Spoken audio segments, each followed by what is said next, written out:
Halo semua, gimana kabarnya? Kembali lagi bareng saya Kubil in the house mertua indah. Sebuah trailer film horor yang satu ini mengingatkan kita kembali pada kasus kejadian 8 tahun silam, tepatnya 2016 yang lalu menimpa gadis usia 16 tahun yang diketahui meninggal secara tragis, tidak manusiawi dan menurut saya sungguh sangat biadab. Semoga keluarga yang ditinggalkan selalu diberikan ketabahan dan mendiang diposisikan di tempat yang terindah. Al-Fatihah. Amin. Terkait dengan hal itu, Anggi Umbara sebagai sutradara perfilman kembali meluncurkan sebuah karya movie bergenre horor yang diangkat dari kisah nyata tentang kejadian tewasnya Pina yang tentu sebelumnya ada izin dari pihak keluarga mendiang. Kasus ini menceritakan kronologi meninggalnya dua sejoli yang sempat di awal viral. Kasus ini dianggap hanya kecelakaan tunggal saja, namun dibalik semua itu ada perlakuan yang tidak manusiawi dialami mereka berdua.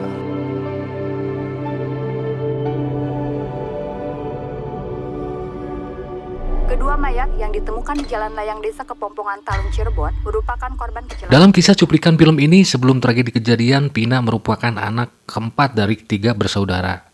Ia anak yang soleh, berparas cantik, pemberani, selalu nurut sama kakak-kakaknya. Sementara itu, karena kesibukan orang tua yang bekerja merantau ke Malaysia, dia pun tinggal di rumah bersama nenek. Setelah waktu santai, Pina pun kerap kali ngobrol tentang selalu ada saja yang iri di sekolahnya. Nenek percaya Pina anak yang pemberani dan bisa menyikapi itu semua. Nok dibully ya? Nok tahu kok gimana cara ngadepinnya. Bully itu benar-benar nggak bagus loh. Nok lawan. Yang itu tuh, nurunin dari abah. Gitunya. Remaja 16 tahun pada umumnya tentu sudah ada pilihan cinta pertama di hatinya. Dan di sini Eki yang diketahui sebagai pacar Pina, keluarga sudah percaya dalam situasi apapun Eki pasti akan selalu menjaganya. Seiring berjalannya waktu di mana salah satu teman Eki yang bernama Egi nyatanya sempat menaruh hati memaksa Pina untuk jadi pacarnya. Namun Pina sosok wanita yang setia walaupun si Egi yang diketahui anak sebagai dan bisa dibilang wong sugih, tapi tak segampang itu karena di awal ada paksaan. Pina pun menolak secara mentah-mentah ajakan Egi tersebut. Sama Koji. Dia apaan sih nggak mau? Ada ucapan Pina yang seharusnya itu bisa dimaafkan. Egi yang merasa dia wong sugih, siapapun itu tak bisa menyentuhnya. Ego, songong dan kurang kucuran ilmu agama, dia pun merasa dendam dan mendoktrin teman-temannya untuk merencanakan sesuatu.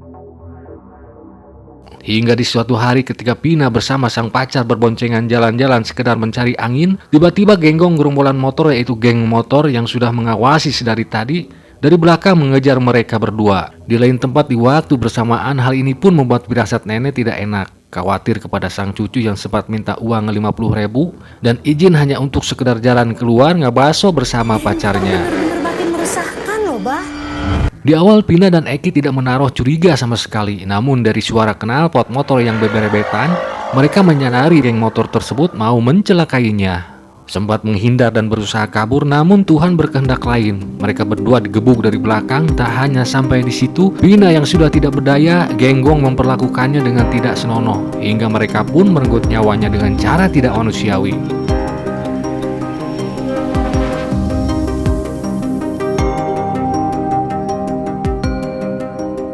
Di keesokan harinya berita pun viral, telah ditemukan jasad pasangan kekasih, korban kecelakaan laka lantas. Dari kasus ini media maupun aparat setempat terkecoh dibuatnya, tapi tidak dengan si nenek yang merasa janggal atas kematian cucunya ini.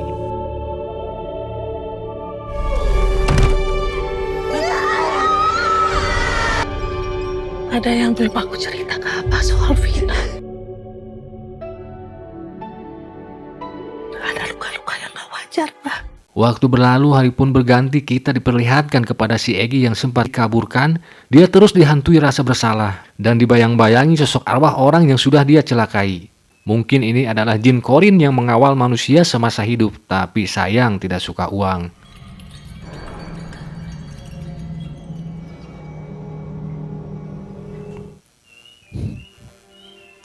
Sementara itu, kejanggalan keluarga termasuk si nenek atas kasus meninggal cucunya ini bukan kecelakaan biasa. Ditambah yakinnya lagi, Winda yang merupakan sahabat dekat almarhum sering mengalami kerasukan dan bisikan yang mungkin ini jin korin yang mengawal Pina semasa hidupnya.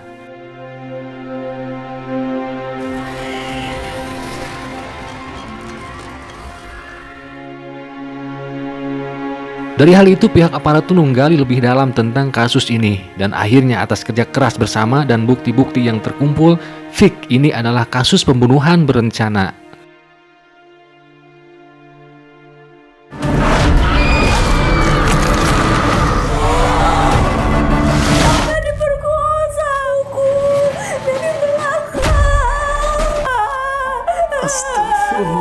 Sungguh menyayat hati bro. Dari film kisah nyata yang akan segera tayang ini kita bisa mengambil hikmahnya untuk selalu menjaga perasaan, jaga hati, jaga ucapan. Seperti Bang Haji Roma Irama bilang, karena dari omongan itu bisa menimbulkan perpecahan. Semoga kasus ini dituntaskan bukan hanya sekedar tuntas. Pokoknya aku mau orang itu dipenjara. Seperti apa kisah dalam cerita film ini? Saksikan cerita selengkapnya di bioskop film Pina Sebelum 7 Hari.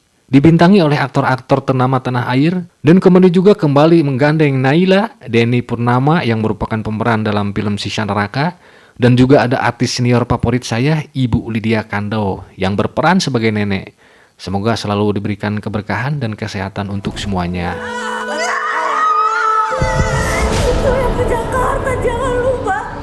Terima kasih sudah menonton, saya pamit undur diri karena harus menghadiri undangan makan-makan dari Raja Salman dan harus segera terbang, tapi itu hanya angan-angan. Jangan lupa subscribe agar channel ini bisa berkembang untuk menuju 5 juta subscriber. Ngimpi boleh, ngompol jangan. See you next video. Wassalam.